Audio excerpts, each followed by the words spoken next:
Ladies and gentlemen, distinguished guests, friends, and members of the Institute for Cultural Diplomacy, we are very grateful to have everyone here today for the official start of the annual conference for Cultural Diplomacy 2015. My name is Mark Donfried, director and founder of the Institute for Cultural Diplomacy, and today is an important day. Once a year, the Institute for Cultural Diplomacy will always try to have one conference dedicated to the field itself. Now, when I founded the Institute for Cultural Diplomacy back in 1999, many things were different, of course. There have been many, let's say, interruptions in the global situation since then, whether it's September 11th, whether it's the Arab Spring, whether it's the current crisis in Syria, ISIS, etc. And for so many reasons, the let's say, topography of the world and actually the landscape of international relations has constantly, you could say, is evolving. Some would say it's devolving. That's a debate we can have later this week. But in any case, things are constantly changing. And I think one of the big questions that we ask on a regular basis at the Institute for Cultural Diplomacy, what is cultural diplomacy? What was cultural diplomacy? What can it be? Is this something really just about persuasion or attraction, like it was during the Cold War? Is cultural diplomacy just how do we win the hearts and minds of foreign audiences, how we persuade? If that is all that it is that really useful? If the French tell us how great French culture is, and the Italians tell us how great Italian culture is, and the Americans tell us how great Hollywood is that really going to help the global situation? Probably not. And that's why a big part of our role at the Institute is to try to redefine, to try to clarify, and really ask the question, how can cultural diplomacy contribute? How can it somehow assist in such a challenging, such a very difficult global situation? We're convinced at the Institute that cultural diplomacy can assist. Alone, of course, it can't do much, but together with the politics, with the economics, together with global governance institutions, together with governments, with civil society, with private sector, there is a great potential. And that's where I hope, in the framework of the next few days, we can really share and exchange ideas. We can pose questions. We can debate.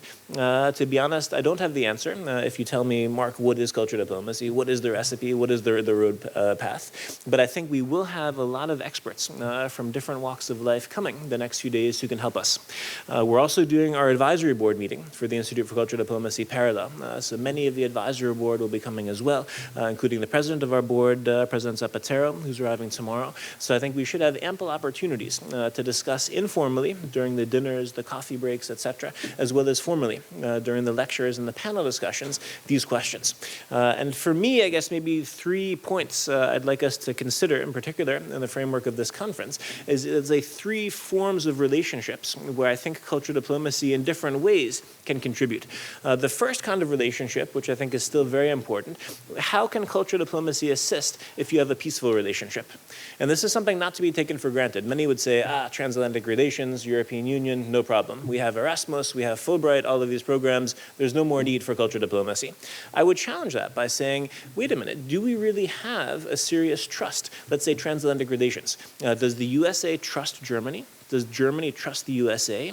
We all know about the NSA scandal, the cell phone of Angela Merkel, this and that. Not to be taken for granted.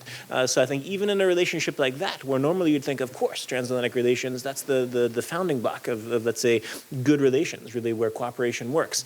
I don't think we can take it for granted. European Union as well. And we saw the many challenges, whether it's Greece or Spain or economic crisis, this and that. I also don't think we can necessarily take for granted that the European Union will automatically be there, that it will automatically work. So that's the first kind of relationship where I still think creativity is needed. How can cultural diplomacy assist to strengthen and to sustain good relationships, or traditionally relationships that have worked well?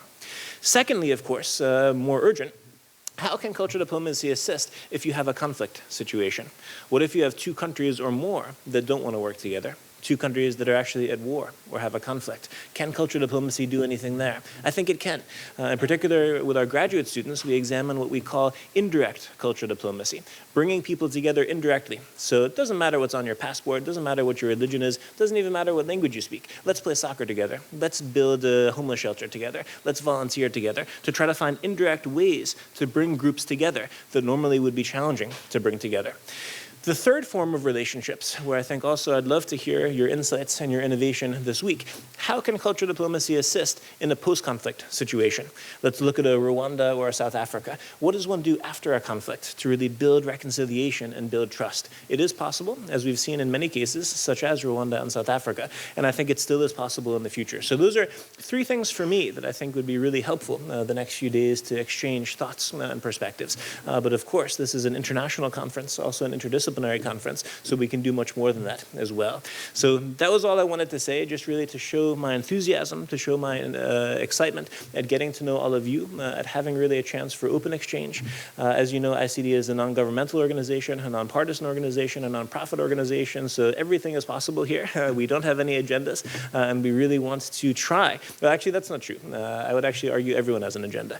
So I would say our agenda is that we do want to foster culture diplomacy. Our agenda is we want you to talk together. We want to have an exchange. But in that sense, really, this is a space where I would ask you all, of course, to be open, to be respectful, to be humble, to listen to the other points of view the best way we can, even if we're absolutely sure that this is the situation and we're absolutely sure, of a certain policy, to use this time, the next few days, to be humble and to say, you know what, maybe I'm wrong. Maybe there is another perspective. And then I think it can be very interesting. And we really can benefit from each other.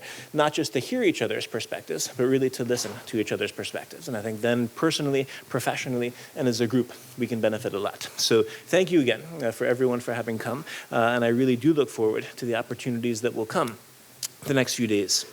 I'd like to now begin by introducing a prominent member of the advisory board of the Institute for Cultural Diplomacy, who's coming from a continent where research in cultural diplomacy is actually greatly needed. You have many examples on the African continent of cultural diplomacy for centuries. It's nothing new, I think, for Africa.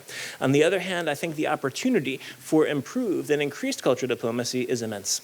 As we all know, the African continent is a continent where the political map doesn't necessarily summarize the cultural map. And for so many reasons, I think the question of identity is a very profound question. What does it mean to be Nigerian? What does it mean to be South African? Nigeria, for example, with 500 languages and over 300 cultural groups, how do we summarize that all in one identity?